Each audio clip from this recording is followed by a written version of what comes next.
I work the night shift at my local hospital. It wouldn't be that bad, except that the place is almost abandoned, as I live in a rural part of town, and so the place only has a few staff members on at all times.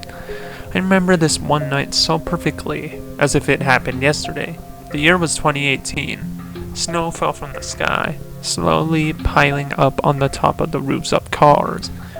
I took the elevator, my usual route. Something seemed off about that day. The atmosphere felt different. As I went to get out of the elevator, I felt breath behind my neck.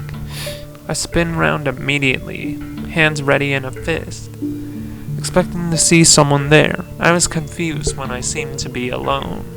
Only then did I notice something odd about the back of the elevator.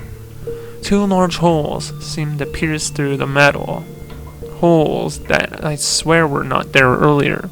Shaken and a little freaked out, I walk out of the elevator and run to my designated area. Everything seems to run smoothly for the next couple of hours.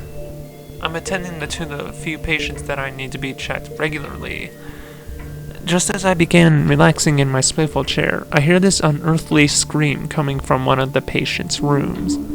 I run over to check what's wrong, and I'm greeted with a horrific scene. Blood is coating the floor and walls. Said patient is over in the corner, with his hands on his face. I rushed over to ask what happened.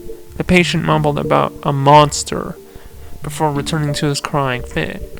I tried to comfort him and attempt to remove his hands from his face.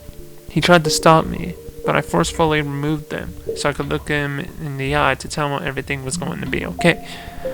But once I saw his face, I screamed. Where there should have been his eyes, there were two massive horns that seemed to be shoved into his eye sockets. I gag as I run for the door to call out for help. But then I see it. Beyond the shadows, a tall, skinny man with a grin on his face. He looked half normal, except for the massive horns sticking out where his eyes should be.